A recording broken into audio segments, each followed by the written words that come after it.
अस्सलाम वालेकुम वीवर्स, आज आपके लिए और बहुत ही यूज़फुल टिप्स लेकर आई हूँ। आज आपको बताऊंगी कि गर्मी में हम किस तरह से आटा गूंदें और किस तरह से इसको रखें कि आटा हमारा 2 से 3 दिन तक ख़राब ना हो। चाहे लाइट जाए तब भी आपका आटा बिल्कुल ख़राब नहीं होगा, बस आपने इस टिप को फॉलो करना है। इसी तरह की और बहुत सी टिप्स और लाइफ हैक्स हैं जो आपकी गर्मी के हवाले से बहुत काम आने वाले हैं। सबसे पहले जो मेरी टिप है वो है इन बैंड्स या फिर पोनियों के हवाले से। ये हमारे घर में मौजूद होती हैं, बच्चियों की, छोटी बड़ी हर तरह की घर में होती हैं, हमारे सभी के घरों में होती है। तो इनका हम किस तरह से यूज़ करने वाले हैं और किस तरह से मैं आपको इनसे इतना अच्छा ऑर्गेनाइज़र बना के दिखाऊंगी जिससे आप अपने कपड़े बहुत कम जगह में, कम स्पेस में ज़्यादा से ज़्यादा कपड़े अपने ऑर्गेनाइज कर सकते हैं। ख़ासतौर पे उन लोगों के घर जिनके घर अलमारी नहीं है या फिर उनको बहुत ज़्यादा कपड़े ऑर्गेनाइज करने होते हैं, रखने होते हैं, लेकिन अलमारी में इतनी जगह नहीं होती कि सारे कपड़े उसके अंदर आ जाएं। या फिर ऐसी बच्चियाँ जो हॉस्टल में रहती हैं और कम जगह में उनको ज़्यादा चीज़ें अपनी रखनी होती हैं, उनके लिए बहुत बेहतरीन टिप है। आप इसको ज़रूर ट्राई कीजिएगा, आपको उससे 100% रिजल्ट मिलेगा। इतनी अच्छी टिप है। तो इसके लिए आपको चंद पोनियाँ चाहिए। तो ये देखें, इस तरह से ले लेनी है और इनको आपस में इस तरह से करना है, जिस तरह से मैं कर रही हूँ ना, इस तरह से आपने करना है। और इनको देखें डाल के इस तरह से आप ये देखें, ये इस तरह से करना है तो ये आपस में नॉट बन जाएगी इनकी और ये आपस में अटैच हो जाएंगी। इस तरह से सारी पोनियों को हमने कर लेना है जिस तरह से मैं आपको दिखा रही हूँ।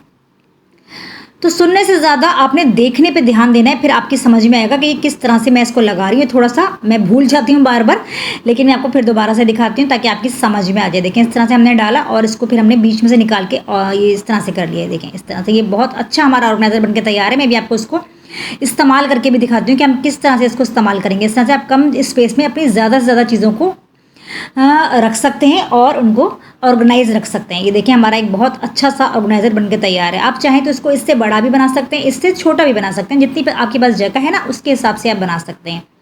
अब हमने क्या करना है, मैं आपको दिखाती हूँ कि हम किस तरह से इसको इस्तेमाल करने वाले हैं। देखिए, हैंगर में हमने अपने इसमें डाल दिया। एक हैंगर में लेके आप इस पर आप सिर्फ एक कील के ऊपर एक हैंगर टंगाएं और उसके ऊपर फिर आपने ये ऑर्गेनाइजर उसके अंदर डाल देना है और उसके अंदर आप जितने चाहे हैंगर हैंग कर दें। आपकी मर्जी है जितना भी बड़ा बनाए। तो ये एक ही उसके अंदर बहुत सारे कपड़े आ जाएंगे। आपकी एक खूंटी है तो उसके ऊपर करा दें, 2-3 खूंटियाँ तो अलग अलग बना के इस तरह से 2-3 ऑर्गेनाइजर बना लें। आपके ढेर सारे कपड़े एक जगह ऑर्गेनाइज हो जाएंगे। इस तरह से आप अलमारी के अंदर भी चाहे तो टांग सकते हैं। आपकी अलमारी के अंदर भी एक ही जगह पे बहुत सारी कपड़े आ जाएंगे। बहुत ही अच्छी टिप है, बहुत ही यूज़फुल टिप है, बहुत काम आने वाली टिप है। कम स्पेस वालों के लिए तो बहुत ही आइडियल टिप है।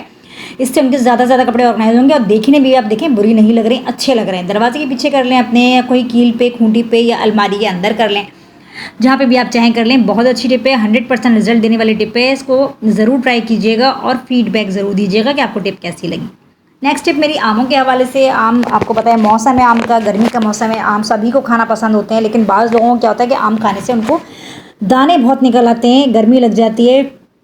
और एक चीज़ और ही बताऊँ कि हर चीज़ के अंदर मिलावट आ रही है। फलों तक को भी हमारे नहीं छोड़ा गया है, उनको भी मतलब ऐसी चीज़ें उनके अंदर मिलाने लगे हैं, ऐसी चीज़ें उनके साथ रखने लगे कि वो हमें नुकसान पहुंचाती हैं बजाय फ़ायदे पहुंचाने के। तो मैं आपको बताऊंगी कि आपने आम किस तरह से खाने। आपने डायरेक्टली आम लाके बाज़ार से बस वॉश करके नहीं खाने। आपने जब भी आम लेकर आने हैं तो आपने सबसे पहले एक बोल में पानी लेना है और उसके अंदर आपने इसको डाल देना है। टैप वाटर डाल लें इसके अंदर या ठंडा पानी डाल लें, ये आपकी मर्ज़ी है। उसके अंदर डाल के आपने भिगो के आमों को रखना है तकरीबन 1 से 1.5 घंटा। उससे ये होगा कि एक तो इनकी गर्मी सारी निकल जाएगी आमों की और आपको उसको तो खाने से दाने नहीं निकलेंगे। दूसरी बात है कि जब ये आमों को पकाया जाता है ना, तो इनके अंदर कोई ये चीज़ रखते हैं पकाने के लिए। इनकी जो पेटियाँ होती हैं उनके अंदर, इनके जो बॉक्सेस होते हैं ना, उनके अंदर ये रखते हैं। तो उससे जो है ना काफ़ी वो नुकसानदेह है, हमारी सेहत के लिए बहुत हार्मफुल है।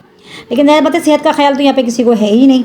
तो जब हम आमों को भिगो के रखते हैं ना, तो उसका सारा असर निकल जाता है। वो हमारी सेहत के लिए इतना नुकसानदेह है कि उससे कैंसर तक का ख़तरा होता है। तो पानी में जब आप आम को भिगो देंगे ना, तो सारा असर निकल जाएगा, इसकी गर्मी निकल जाएगी और ये चीज़ आपके लिए बिल्कुल सेफ़ हो जाएगी। तो इस तरह से आप आमों को खाएँ तो आपको फ़ायदा ही फ़ायदा होगा। नेक्स्ट टिप जो है वो भी मेरी गर्मी के हवाले से। गर्मी का मौसम होता है, कीड़े मकोड़े बहुत निकल आते हैं और छिपकलियाँ तो बहुत ही होती हैं। हर जगह छिपकलियाँ नज़र आती हैं। इनके बच्चे दीवारों पर चलते हुए इधर उधर, कोई जगह से खाली नज़र नहीं आती है और उनको बहुत से टोटके कर लो, ये निकलती ही नहीं है। आज आपको ये टिप बता रही हूँ, आप देखेंगे छिपकलियाँ बिल्कुल घर से गायब हो जाएंगी। एक पुराना मास्क ले लें और उसके अंदर आपने ये जो फिनाइल की गोलियाँ हैं, नैप्थोलिन टैबलेट, ये आपने बाजार से ले लेनी है, बहुत सस्ती मिलती हैं। लेके एक दफ़ा रख लें आप घर में तो बहुत सारी चीज़ों में काम आती हैं। तो ये मैंने इसके अंदर 3 डाल ली है, आप 3 से 4 इसके अंदर डालें। एक तरफ की जो मैंने डोरी निकाली थी ना मास्क की, वो आपने इसको बांध के इधर से पोटली सी बना लेनी है। एक साइड की डोरी निकालनी है, एक साइड की आपने छोड़ देनी है और फिर आपने इसको वहाँ लटकाना है जहाँ पे छिपकलियाँ बहुत आती हैं, दीवार वगैरह पे, कहीं पर भी जहाँ ऐसी जगह है जहाँ पे आपको लगता है कि छिपकलियाँ बहुत आती हैं, वहाँ आप इसको लटका दें।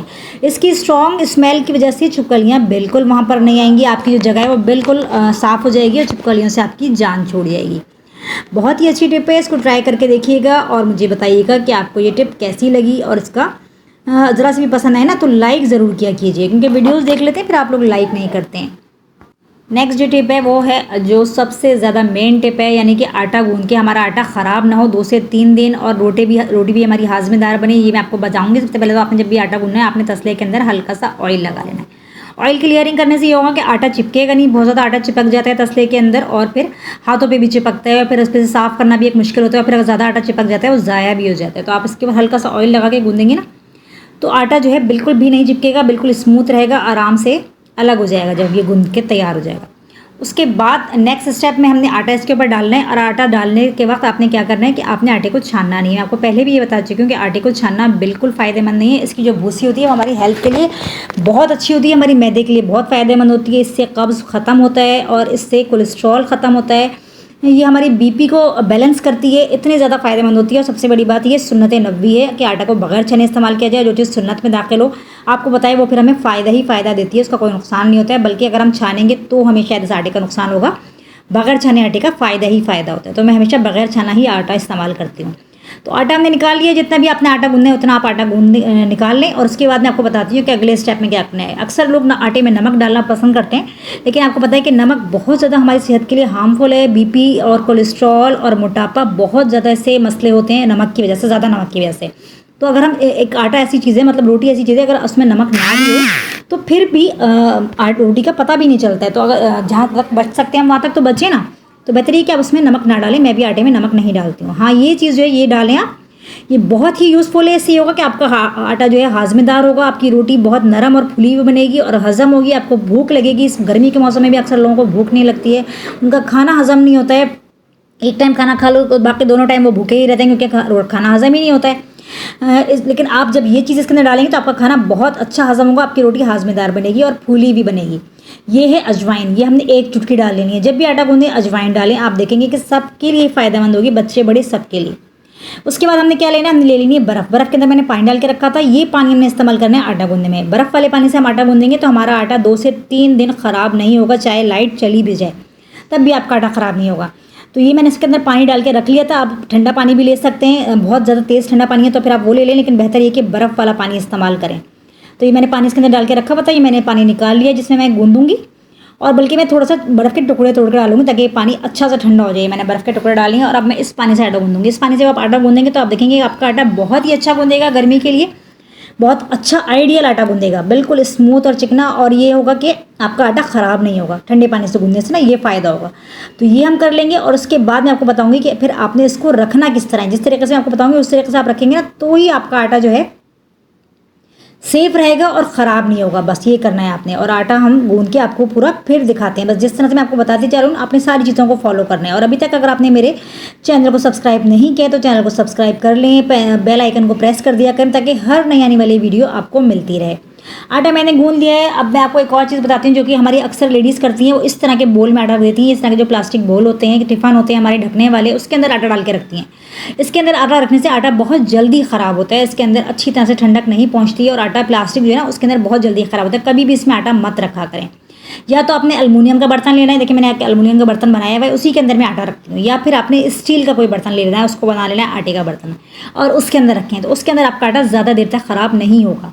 और उसके बाद आपने क्या करना है, आटा गूंदने का उसके ऊपर हल्का सा ऑयल लगा लेना, हल्की सी लेयरिंग करेंगे आप। तो उसके ऊपर जो पपड़ी सी आ जाती है ना, वो पपड़ी बिल्कुल नहीं आएगी, क्योंकि पपड़ी आ जाती है वो आटा ऊपर से ज़ाया हो जाता है और रिजर्व को हमें ज़ाया तो करना ही नहीं है, ठीक है ना। ये हम ऑयल लगा देंगे तो आटा ज़ाया नहीं होगा। उसके बाद हमने इसको कवर करना है, प्लेट से कवर नहीं करना है, किसी ढक्कन से कवर नहीं करना है। ये मैंने ये वाली शीट है, ये वाली शीट जो है सऊदी अरब में मिलती है, मेरे फादर ने मुझे ला के दी थी। हरम में ये शीट मिलती है, बहुत अच्छी होती है। आटा मैं इससे कवर करती हूँ, बहुत ही अच्छा रहता है, आटा ख़राब नहीं होता है ना, इसके ऊपर पपड़ी आती है। अगर आपके पास ये शीट नहीं है, ज़ाहिर है सबके पास तो नहीं होगी, तो आपने क्या करना है, आपने इसके ऊपर ऑयल का जो खाली पैकेट होता है उसको भी इस्तेमाल कर सकती हैं, आप वो रख दें। उसके ऊपर ऑयल ऑलरेडी लगा हुआ होता है और फिर वो हमारे इसको ख़राब नहीं होता है आटे को ज़्यादा देर तक। तो ये इससे हम आटे को कर देंगे कवर। अब मैं आपको बताऊँगी कि आपने इसको रखना किस तरह कि आपका आटा 2 से 3 दिन तक ख़राब नहीं होगा। फिर इसके अंदर आपने कैसे रखना है, आपने इसको रखना है सबसे पहले इस तरह से कवर कर दिया। उसके बाद आपने आटे को रखना है फ्रीज़र के अंदर। मैं आपको दिखाती हूँ, आपने फ्रीज़र में रखना है, मतलब ऊपर वाला खाना जो बर्फ़ वाला खाना होता है ना उसके अंदर आपने रखना है। आपने नीचे फ्रिज में डायरेक्टली नहीं रखना, कितनी देर रखना है आपने, 2 से 3 घंटे अपने फ्रीज़र के अंदर आटे को रख देना है। आटा थोड़ा सा फ्रीज होना शुरू हो जाए उसके बाद आप 2 घंटे बाद या 3 घंटे बाद उसको नीचे रख दें, फिर आप देखेंगे आपका आटा 2 से 3 दिन तक ख़राब नहीं होगा, चाहे लाइट चली भी जाए। है ना कितनी यूज़फुल टिप।